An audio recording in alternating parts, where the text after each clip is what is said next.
Hegseth declined to comment when NBC News reached out this morning, but he told The New Yorker that the claims were, quote, outlandish and raised by a, quote, petty and jealous former associate. But sources tell The New Yorker that concerns about Hegseth's mismanagement led to him being ousted as head of the CVA. The New Yorker also obtained an email with the subject line, "Congratulations on removing Pete Hegseth." The New Yorker reports that it was, quote, sent to Hegseth's successor as president of the group, Jay Pack, on January 15, 2016. The email, sent under a pseudonym by one of the whistleblowers, included a copy of the report and went on to say this, quote, among the staff, the disgust for Pete was pretty high. Most veterans do not think he represents them or their high standard of excellence. The email also stated that Hegseth had a history of alcohol abuse and had treated the organization funds like they were a personal expense account for partying, drinking, and using CVA events as little more than opportunities to hook up with women on the road. We should note that NBC News has not seen the whistleblower report. NBC News has also reached out to the Trump transition team and has yet to hear back from them. The New Yorker adds that a separate letter from a staffer flags a troubling incident that should set off alarm bells in the United States Senate as it considers whether Pete Hegseth is the guy to lead an enormous and diverse workforce. The letter alleges that, quote, Hegseth and someone traveling with the group closed down the bar at the Sheraton Suites Hotel. The duo yelled, quote, kill all Muslims multiple times in what the staffer described as a, quote, drunk and violent manner. Hegseth's despicable behavior, he wrote, embarrassed the entire organization. The staffer's letter cited a second incident in which he wrote Hegseth passed out in the back of a party bus, then urinated in front of a hotel where CVA's team was staying. Donald Trump's nominee to lead the United States Department of Defense, facing a mountain of new accounts and allegations of mismanagement and misconduct, is where we start today. Turning our coverage, CEO of Iraq and Afghanistan Veterans of America, former Army Captain Allison Jaslow's back, plus former Democratic Senator, MSNBC political analyst Claire McCaskill's here, and MSNBC columnist and contributor Charlie Sykes joins us. Claire McCaskill, I start with you. Jane Mayer is the journalist with all this reporting. It is documents-based reporting. These documents exist.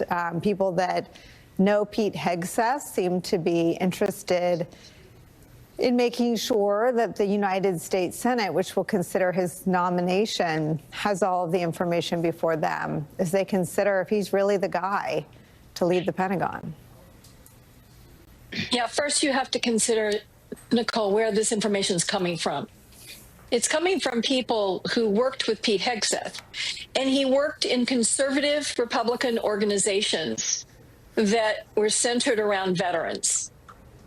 But some of them were just purely political organizations trying to help Republican candidates, conservative Republican candidates, get elected. And what these documents show is public drunkenness. They show sexual harassment and assault. And the third thing they show is gross mismanagement. And, let's not forget that third point. Running one of the largest organizations in the world, you have to know how to manage a large organization and people. And the details of his mismanagement, the financial mismanagement, the professional mismanagement are really acute. And the drunkenness is really interesting because Donald Trump reportedly has no patience for that. He reportedly, we know he's a teetotaler. He does not drink, encourages others not to drink. And the idea that he has this guy who has been publicly drunk so many times that has been reported over and over again, my heart hurts for all the men and women in the Pentagon, all the leaders in our military that are shaking their head today going, how have we come to this? Yeah, let me stay with you, Claire, on the issue. I mean, you break it down I think, exactly right. Public drunkenness, being so out of control, urinating in public, being carried out of places. This is what Democratic Senator Richard Blumenthal had to say about the alcohol issues. Quote, much as we might be sympathetic to people with continuing alcohol problems, they shouldn't be at the top of our national security structure. Quote, it's dangerous, Blumenthal went on. The Secretary of Defense is involved in every issue of national security. He's involved in the use of nuclear weapons. He's the one who approves sending troops into combat. He approves drone strikes that may involve civilian casualties. Literally life and death issues are in the hands of the Secretary of Defense. Entrusting these kinds of issues to someone who might be incapacitated for any reason is a risk we cannot take. Blumenthal noted that an earlier nominee for Secretary of Defense, Senator John Tower, a Republican from Texas, was voted down by his Senate colleagues in 1989 because of concerns about his drinking and womanizing. It was the first time that the cabinet pick of a newly elected president, in this case George H.W. Bush, was rejected by the Senate. John Tower went down for these same kinds of issues, Blumenthal said. I don't think it's a partisan issue. It will be a test, Claire, an apples-to-apples test as to whether or not the United States Senate in the year 2024 has the same standards, has the same spine for the person with this job as it did in 1989. It'll be very interesting, particularly the women on the Armed Services Committee. We have now spent well over a decade struggling with issues of sexual assault in the military.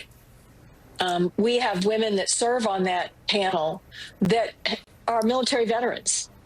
One wounded as a helicopter pilot, lost her legs, and Joni Ernst, who served honorably for many years and has recounted the sexual assault she suffered and harassment she suffered while in the military. And for women across the country who have worked in male-dominated organizations, we recognize this behavior. We've witnessed this behavior. We know this guy. We know who he is and how he behaves and what his priorities are. And I'm looking forward to Joni Ernst. She would be exactly the right person to stand up and say, this has nothing to do with his ideology or how much he supports Donald Trump or how much he believes the things that Donald Trump believes. This is about his fitness to serve in this important leadership capacity. And I'm just hoping that Joni Ernst has the courage to do it. Allison, let me share something that I've just never covered before, never seen before. This is the text of an email that Pete Hegseth's mom sent to him. It goes like this, quote, you are an abuser of women. This is Pete Hegseth's mother writing in an email to Pete Hegseth, her son. Quote, that is the ugly truth. And I have no respect for any man that belittles, lies, cheats, sleeps around, and uses women for his own power and ego. You are that man, and you have been for years. As your mother, it pains me and embarrasses me to say that, but it is the sad, sad truth. I am not a saint, far from it, so don't throw that in my face. But your abuse over the years to women, dishonesty, sleeping around, betrayal, debasing, and belittling needs to be called out. Now, she would go on to tell the New York Times, once she learned that the New York Times had a copy of this email, that she had sent her son a follow-up email apologizing for what she said. But all the same, Pete Hegseth's mother, by her own telling, overcome with, quote, anger and emotion, wrote those words to her son. There's definitely some concerning details that are coming out from a lot of people who know Pete Hegseth very well here. And I think one of the things that I'm thinking about as this conversation continues is also, are the members of the United States Senate, when they consider this nomination, thinking about whether Pete Hegseth is going to have the backs of women in the military. The variety of details here, as Senator McCaskill recently mentioned, we also need to entrust the next Secretary of Defense to continue to address issues of military sexual assault and harassment in the military. And how can we trust somebody who may be a harasser themselves to do that job? Allison, let me show you what someone who had this job, Mark Esper, had to say about what Pete Hegseth's mom wrote in that email. What do you think something like this says about his fitness to lead the department? Yeah, I saw that story as well, and you're kind of shocked by it. It's one thing to have your political opponents attack you, but it's pretty damning when your mother, a letter is uncovered where your mother is talking about your character and integrity and how you treat women. Look, I think for any nominee, the longer you are out there exposed, the more there is for opponents, critics, skeptics, the media, others to kind of pick at your resume, at your experience, at what you've said and done in the past. And at this point in time, Trump has done a good job in terms of proposing a full cabinet at this point in time, but they're going to sit out there for the rest of December, early January, and they really won't have nomination hearings until after January 20th. So that's a long time to be out there, and you can expect that more is going to come out with all of his nominees over time, and that's kind of the danger of when you're nominated for these positions. Allison, it seems that if there were counter narratives, if there were examples of Pete Hegseth as a bulwark against this behavior, drinking on the job or treating women in these ways, or as his mother describes, let me just quote her. An abuser of women who quote, belittles, lies, cheats, sleeps around, and uses women. The dishonesty, sleeping around, betrayal, debasing, and belittling needs to be called out. There are examples of him in the workplace where he isn't those things. In Trump world, it seems like they would be all over conservative media by now. What do you think the arc of this nomination looks like?